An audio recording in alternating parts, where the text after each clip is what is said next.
Hey everyone, and welcome to this explainer. Today, we're diving into something I like to call the cosmic joke. We're going to explore how ancient Taoism and, believe it or not, the modern stand-up comedian actually point us toward the exact same profound truth, that true personal sovereignty comes from just learning to laugh with the cosmos. Okay, let's kick things off with a brilliant paradox. Comedian Zach Galifianakis once said that living your life in contradiction keeps you confused and happy. And you know what? That perfectly echoes the ancient wisdom of Lao Tzu. Basically, if a truth is really, truly profound, it's almost always going to sound like a joke to a rigid mind. Section 1. Escaping the diminished self. To start this journey, we've got to understand the trap we're all desperately trying to break out of in our daily lives. So, a lot of the time, we get stuck in what we can call the diminished self. We act like the rigid left brain emissary, totally obsessed with control, robot dogma, and excessive planning. We try to force life into these neat, predictable little boxes. And to break free from that kind of prison, well, it takes a much more fluid, chaotic energy. And that's exactly where the archetype of the trickster comes in. Now, what's crucial to understand here is that the sovereign trickster isn't just breaking things to watch the world burn. They aren't the Joker. Instead, they intentionally disrupt our rules to prevent tyranny. They poke holes in our inflated egos, they completely shatter those rigid universal blueprints that society hands down to us, and they spark this creative destruction. It's a massive shakeup, but it's absolutely necessary for our own psychological renewal. Moving into Section 2, enter the sacred trickster. Turns out, throughout history, society has actually depended on these agents of chaos to balance out our deep obsession with order. Just look at this wild lineage of disruption. Back in the Byzantine era, you had these monks called stylites who literally lived on top of high columns to mock social conventions. Or you had the Russian fools for Christ. They essentially acted insane, but it was a protected state that let them completely violate moral codes. And today, the modern stand-up comedian serves the exact same purpose. They get up on stage, push cultural boundaries, and expose just how absurd our rigid norms really are. Section 3. Watts and the Cosmic Laugh. This brings us to a modern philosopher who completely embodied this chaotic energy, Alan Watts. He understood that real religion is really just about transforming our anxiety into laughter. During his final summer, Watts actually hosted students in this exact building. It's a quirky, wooden yurt-shaped library right near Muir Woods in California. And his whole goal there was to teach his students to abandon their intellectual boxes. He saw those boxes as the root of all illusion, knowing that our limited words just cannot capture the unrendered infinite potential of the Tao. So he'd guide his students through these playful meditations of spontaneous intoxication, literally just to snap them out of their rigid minds. And this right here brilliantly captures his playful bridging of East and West. This is from one of Watt's final letters, and you'll see he signed it with his Chinese name, Ai Lan, which translates to love's orchids. He was an absolute master at mixing the sacred with the silly.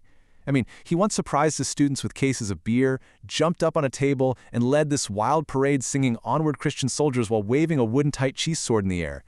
It was the perfect demonstration of joyful, spontaneous flow. Section 4. Chuang Tzu and the Absurd. Now, Watts considered the ancient philosopher Chuang Tzu to be the absolute greatest of all time, mostly because Chuang Tzu was the ultimate ancient trickster. Take his famous 3 in the morning parable. It's hilarious, and it perfectly highlights the absurdity of our own rigid logic. So, a trainer offers his monkeys 3 acorns in the morning and 4 in the evening. The monkeys get absolutely furious. So the trainer just flips it, 4 in the morning, 3 in the evening. And suddenly, the monkeys are totally satisfied. They're getting the exact same 7 acorns either way. Chuang Tzu uses this to show how we exhaust our intellect arguing over completely arbitrary distinctions, while the true sage just harmonizes opposites and walks both roads at the very same time. This actually leads to a really famous encounter in his writings. An uptight scholar challenged Chuang Tzu, demanding to know exactly where this lofty, mystical thing called the Tao could actually be located in the real world. Chuang Tzu gave some normal examples first, like an ant or a blade of grass, but the scholar kept pushing for the lowest possible example. So Chuang Tzu says, it's in shit and piss too. I mean, it's a shocking, crude answer, but it hits the nail right on the head. It completely debunks our human pretensions, proving that you just can't slice reality up into good and bad parts. The sacred is just as present in the profoundly profane. All right, Section 5, the 0 and the 1 framework. Let's look at how all of this ancient wisdom actually builds into a practical, modern psychological model that you can use every day. This framework maps out the fundamental engine of existence, the tension between the 0 and the 1. The 0 is the Tao. It's pure, fluid potential, where time doesn't exist and chaos is actually just an unknown order. On the flip side, the 1 is manifestation. It's our defined reality, our rigid boundaries, and that left brain emissary that loves having a blueprint for everything. And right in the middle, we have the bridge. That's our conscious understanding, translating all that vast, infinite potential into tangible reality. Which brings us to Section 6, the sovereign synthesis. Because the end goal of this entire philosophy isn't to force you to pick between the chaotic 0 and the ordered 1. Instead, the goal is to synthesize them into a higher state. In this framework, 1 plus 1 actually equals 3. When you consciously combine that rigid, manifested 1 with the chaotic, fluid 0, you achieve emergent meaning. You step into what we call the sovereign self. It's this beautiful, dynamic balance where you possess an internal stillness that lets you perfectly navigate external chaos without being pulled under by it. The ancient Taoists called this state wu wei, or effortless action. But honestly, in modern pop culture terms, it translates perfectly to Buddhist abiding. It's the practice of setting your clear, left brain intention in the morning, and then just spending the rest of the day in a receptive flow. You trust your own nature. You shape events as they naturally come at you, rather than trying to violently control every single outcome like a stressed-out emissary.